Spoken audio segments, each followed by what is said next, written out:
కొందరు ఉంటారబ్బా నిజంగా అలా పనితనం చూస్తే ఎవర్రా మీరంతా అనే డైలాగ్ కొట్టాలనిపిస్తుంది.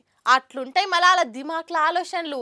మెదడుని ఏం పెట్టి మేపుతారో కానీ ఎవ్వలకు అంతు చిక్కని ఆలోచనతోని పనితనం చూపించి అందరు మన తాననే కొనుక్కోవాలని కూర్చున్న కాడని అల్కగా పైసలు ఎట్లా సంపాదించాలో కొత్త కొత్త వెరైటీ ఆలోచనలు చేసి వారెవ్వా అనిపిస్తారు గిట్లా.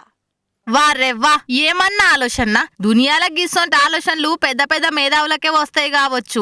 ఎవల్రా మంచు చలికాలం పొద్దుగాల పూటనే గురుస్తుందన్నోళ్ళు గిక్కడ చూడుర్రి. మేధావులు తలుచుకుంటే బగబగ మండుతున్న ఎండల కూడా చల్లటి పొగ మంచుని కురిపిస్తారు.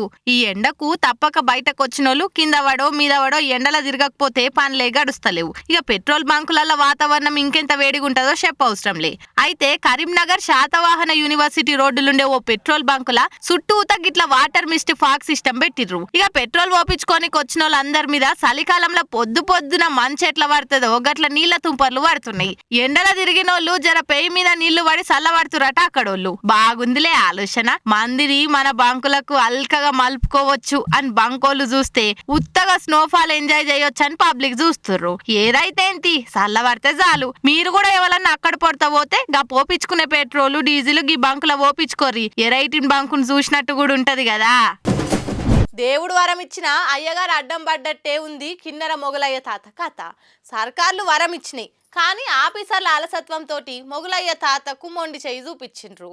బతికెల్లా తీసుకునే తందుకు మళ్ళా కూలి పనే దిక్కైంది. కిన్నెర వాయిద్యకారుడు మొగులయ్య తాత మళ్ళా కష్టాల సుడిగుండాలనే చిక్కిండు. పూట గడిచేతందుకు ఇట్లా కూలి పనికి పోయి బతికెల్లా తీసుకుంటుండు. మరి అప్పట్లో కేసీఆర్ సార్ సీఎం ఉన్నప్పుడు ₹1,00,00,000 నగదు, ఇంటి జాగా, 10,000 రూపాయలు పింఛని ఇప్పిస్తామన్నాడు. మరి ఆ ₹1,00,00,000 ఏమైనట్టు? అవే ఉంటే పద్మశ్రీ మొగులయ్య మళ్ళా కూలికి పోయి అక్కరేమొచ్చిందన్నదే అంతు పడతలేదు. అదిగాక కాంగ్రెస్ సర్కార్ రాగానే మళ్ళా పద్మశ్రీ అవార్డు గ్రహీతలకే సన్మానం చేసింది.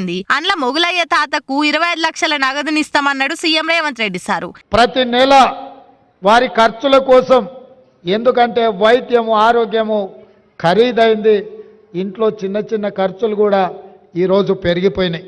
అందుకే ప్రతి నెల ఈ కవులకు కళాకారులకు 25,000 రూపాయల పెన్షన్ ఇవ్వాలని కూడా పింఛని 25,000కు పెంచుతామన్నాడు. మరి కేసీఆర్ సార్ ఇచ్చిన 10,000 పింఛన్ బంద్ అయింది. ఇటు రేవంత్ సార్ ప్రకటించిన 25,000 పింఛని దిక్కు లేకుండా పోయింది. మళ్ళా బతికెల్లా తీసేటందుకు ఏదో ఒక పని చేయాలి కాబట్టి తుర్కయాంజల్ కాడ కూలి పనికి పోతుండట. ఇంటర్నెట్ లా మొగిలయ్య తాత కూలి పనికి పోయిన వీడియోలు వైరల్ అయ్యే వరకు కేటీఆర్ సార్ కంట పడ్డది. ఎంబటే మా ఓలం దోలి మొగిలయ్యకు ఆసరైతున్నాం, ఏం ఫికర్ పడే పని లేదని ట్వీట్ పెట్టిండు. మరి గత సర్కారు ప్రకటించిన ₹1,00,00,000 ఇస్తే ఆ వేడవైనాయి. రేవంత్ సార్ ఇస్తామన్న 25 లక్షలు ఏమైనాయి? ఈ పింఛన్ని ఎవలాపిన్రు? ఆదార్చుకోనీకే జర పెద్ద మనిషికి సాయం అయితే మంచిగుంటది. మరి చూడాలిగా ఏమైతుందో.